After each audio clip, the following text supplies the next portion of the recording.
কম, সেটা হচ্ছে যে ফিচার সেই জিনিসগুলো লাগে। এই জিনিসগুলো আপনার আজকে নলেজ নিয়ে আসবেন সবকিছু, যে কোনটাকে কি বলে, আমার একটা কফি রেডি করতে কি কি দরকার হয়, কফি মেশিনটার ডিটেল জিনিসগুলো আজকে সুন্দর মতো শিখে যাবেন। পরের দিনে আমরা অন্য কিছু নিয়ে আলোচনা করব। আর কফি জিনিসটা আপনি কফি কি এই জিনিসগুলো আগামীকালকে আমাকে নলেজ দিবেন, নিজে ঘাটাঘাটি করবেন, আমি এখন কিছু বলবো না।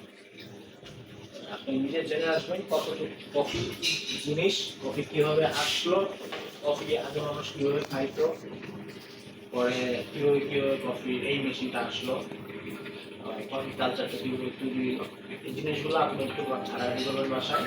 তারপরে এগুলো আমরা কালকে আলাপ করবো। এখন মেশিনগুলো দেখেন কোনটা কি। আমার কথা যদি বুঝতে না পারেন, আরো দুই তিনজন আছে তাদেরকে